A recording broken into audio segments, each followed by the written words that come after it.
सुप्रभात कक्षाया। आज हम पढ़ा रहे हैं आपको इस YouTube चैनल के माध्यम से संस्कृत व्याकरण की पाठ्य योजना भाग 3। कल हमने आपको भाग 2 में बताया था प्रस्तावना प्रश्न तक। उद्देश्य कथम छात्रों अध्यवयम अलंकार विषय अध्ययनम करिष्यामः, यहाँ तक हमने कल आपको बता दिया था। और आज का हमारा शीर्षक है प्रस्तुतिकरण से, जिसमें शिक्षण बिंदु 1 शिक्षण लक्ष्य / व्यावहारिक उद्देश्य, 2 छात्र अध्यापक क्रियाएं, 3 छात्र क्रियाएं, 4 विधि / प्रविधि / सहायक सामग्री, विधि / प्रविधि / सहायक सामग्री, 5 श्याम पट सारांश, 6 और मूल्यांकन 7 कॉलम बनेंगे। प्रस्तुतिकरण आप लिखेंगे। शिक्षण बिंदु में आएगा अलंकार की परिभाषा, लॉ के ऊपर अनुसार अलंकार की परिभाषा। शिक्षण लक्ष्य / व्यावहारिक उद्देश्य होगा ज्ञानात्मक, और संस्कृत में है तो ज्ञानात्मकम आप कर सकते हैं। छात्र अध्यापक क्रियाएं। प्रश्न 1, जो छात्र अध्यापक छात्रों से प्रश्न पूछता है, प्रश्न पूछने का वही ढंग है, जिसका हाथ खड़े करो, जिसका हाथ खड़ा होगा उससे प्रश्न पूछना है, फिर बैठने के लिए कहना है।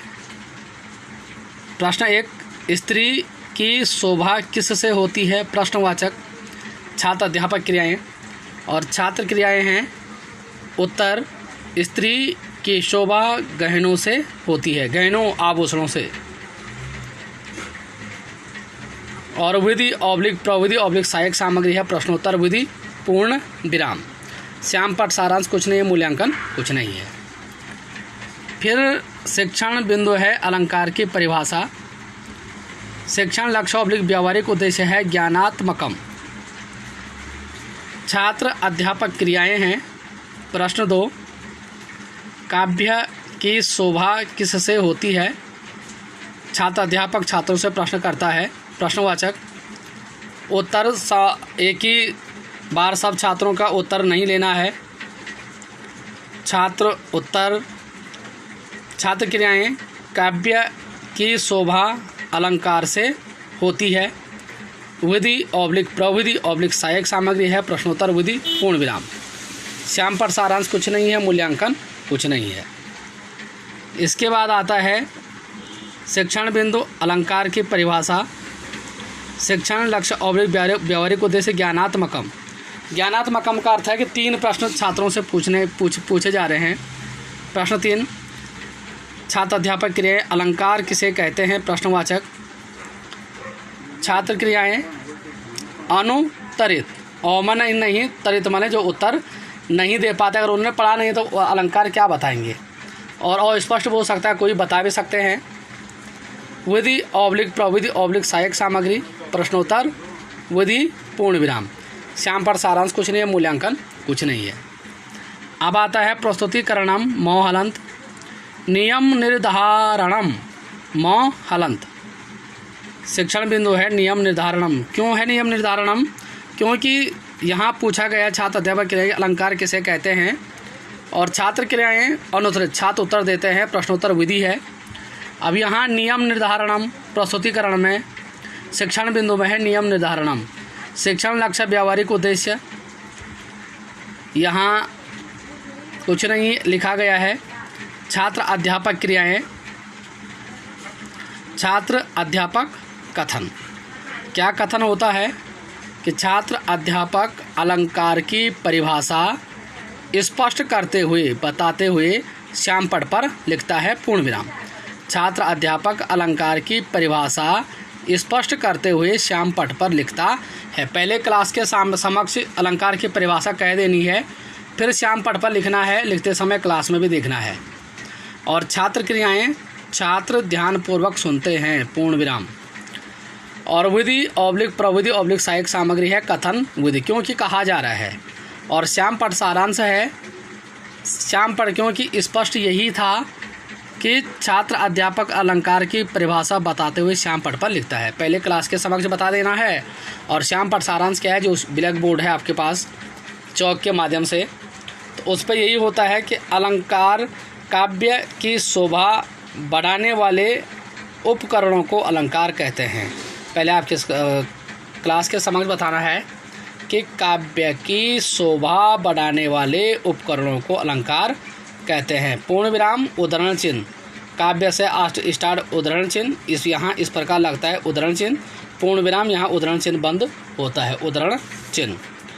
श्याम पट सारांश और मूल्यांकन है अलंकार किसे कहते हैं, प्रश्नवाचक। अब आपने एक बार क्लास के समक्ष बता दिया, फिर श्याम पट पर लिख दिया, उद्धरण चिन्ह शुरू हुआ, और पूर्ण विराम लगाकर उद्धरण चिन्ह बंद। मूल्यांकन अलंकार किसे कहते हैं, किसी एक बच्चे को उठाना है, बच्चा बोल देगा कि काव्य की शोभा बढ़ाने वाले उपकरणों को अलंकार कहते हैं, फिर बच्चे को बिठा देना है। तो ये है। अब आता है पुनः अलंकार के भेद। शिक्षण बिंदु में है अलंकार के भेद। शिक्षण लक्ष्य व्यावहारिक उद्देश्य है ज्ञानात्मक। छात्र अध्यापक क्रियाएं हैं। प्रश्न 1, अलंकार के कितने भेद होते हैं, प्रश्नवाचक। छात्र अध्यापक छात्रों से प्रश्न करता है। छात्र क्रियाएं, छात्र वही एक बालक से पूछना है, बालिका से पूछना है, उत्तर देंगे। छात्र क्रियाएं अलंकार के 3 भेद होते हैं। विधि ऑब्लिक प्रविधि ऑब्लिक सहायक सामग्री है, प्रश्नोत्तर विधि। और यहाँ श्याम पट सारांश कुछ नहीं है, मूल्यांकन कुछ नहीं है। अब फिर यहाँ कह दिया है कि अलंकार के कितने भेद होते हैं। तो छात्र क्रियाएं अलंकार के 3 भेद होते हैं, प्रश्नोत्तर विधि। श्याम पट सारांश कुछ नहीं है, मूल्यांकन कुछ नहीं है। फिर इसमें अलंकार के भेद में दूसरा है ज्ञानात्मकम। शिक्षण बिंदु है अलंकार के भेद। शिक्षण लक्ष्य व्यावहारिक उद्देश्य है ज्ञानात्मकम। और छात्र अध्यापक क्रिया है अलंकार के 3 भेदों के नाम बताओ। छात्र अध्यापक क्रियाएं अलंकार के 3 भेदों के नाम बताओ, प्रश्नवाचक। छात्र क्रियाएं हैं उत्तर शब्दालंकार, अर्थालंकार, उभयालंकार। शब्दालंकार, अर्थालंकार, उभयालंकार। छात्र क्रियाएं, छात्र उत्तर। सभी बच्चों से एक स्वर में उत्तर नहीं लेना है, किसी एक से पूछना है। एक नहीं बता पाता, दूसरा, तीसरा, चौथा इस प्रकार से उठाते जाएंगे। और विधि ऑब्लिक प्रविधि ऑब्लिक सहायक सामग्री है, प्रश्नोत्तर विधि। श्याम पट सारांश कुछ नहीं है, मूल्यांकन कुछ नहीं है। फिर आता है प्रस्तुतिकरणम में शिक्षण बिंदु है नियम निर्धारणम।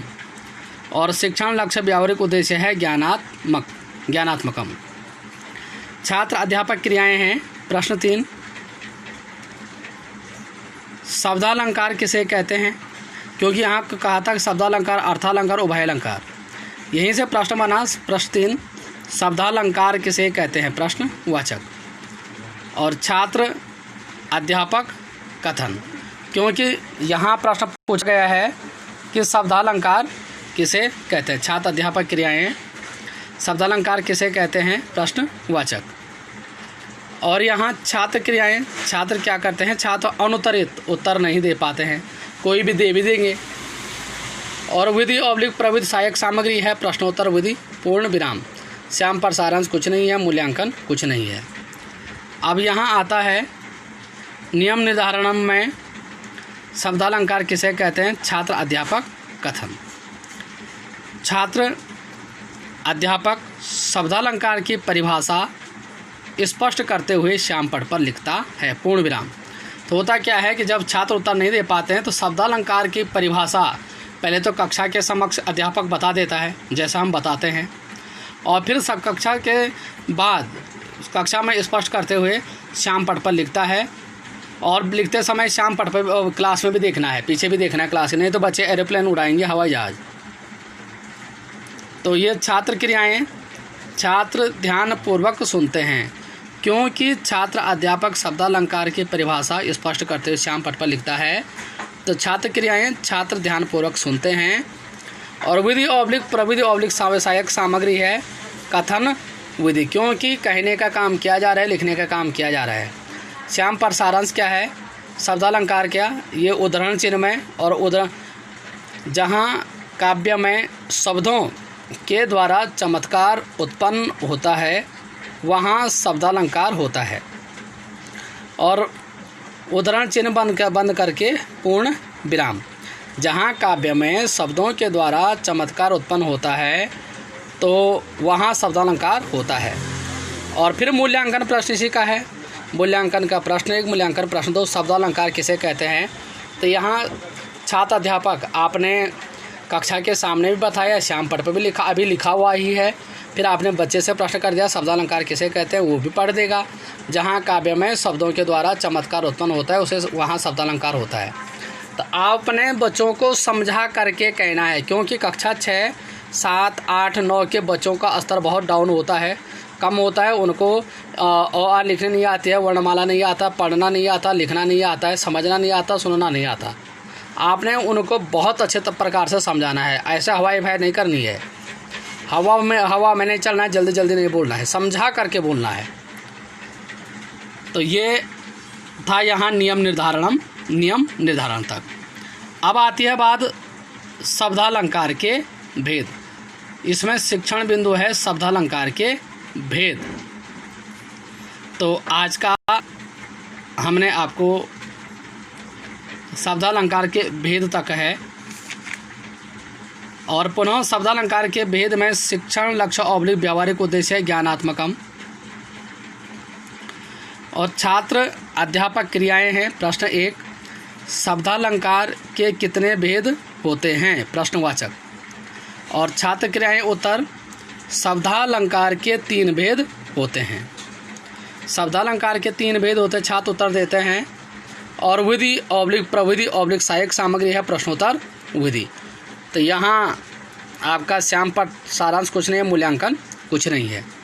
इस प्रकार से शिक्षण बिंदु में आता है पुनः शब्दालंकार के भेद में ज्ञानात्मकम, शिक्षण लक्ष्य व्यावहारिक उद्देश्य। प्रश्न 2, छात्र अध्यापक क्रियाएं, शब्दालंकार के भेदों के नाम बताइए। तो यहाँ छात्र क्रियाएं, छात्र अनुत्तरित उत्तर नहीं देते हैं। विधि ऑब्लिक प्रविधि और सहायक सामग्री है प्रश्नोत्तर विधि। और श्याम पट सारांश कुछ नहीं है, मूल्यांकन कुछ नहीं है। तो यहाँ फिर छात्र अध्यापक क्रियाएं हैं। छात्र अध्यापक कथन, छात्र अध्यापक शब्दालंकार के भेदों के नाम बताते हुए श्याम पट पर लिखता है। छात्र अध्यापक शब्दालंकार के भेदों के नाम बताते हुए श्याम पट पर लिखता है, पूर्ण विराम। और छात्र क्रियाएं, छात्र ध्यानपूर्वक सुनते हैं। विधि ऑब्लिक प्रविधि ऑब्लिक सहायक सामग्री है कथन विधि। और श्याम पट पे सारांश क्या है, नंबर 1 है अनुप्रास अलंकार, नंबर 2 यमक अलंकार, नंबर 3 श्लेष अलंकार।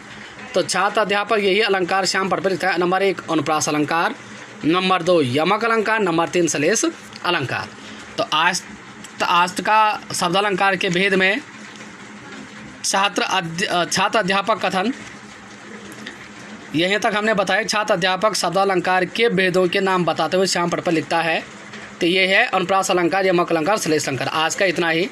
ये संस्कृत व्याकरण का भाग 3। और मेरे इस चैनल को आप सब्सक्राइब करेंगे, यूट्यूब चैनल को लाइक करेंगे, शेयर करेंगे। धन्यवाद। मैं राकेश नथवाल, प्रवक्ता HIT BED कॉलेज जिला चमोली। धन्यवाद।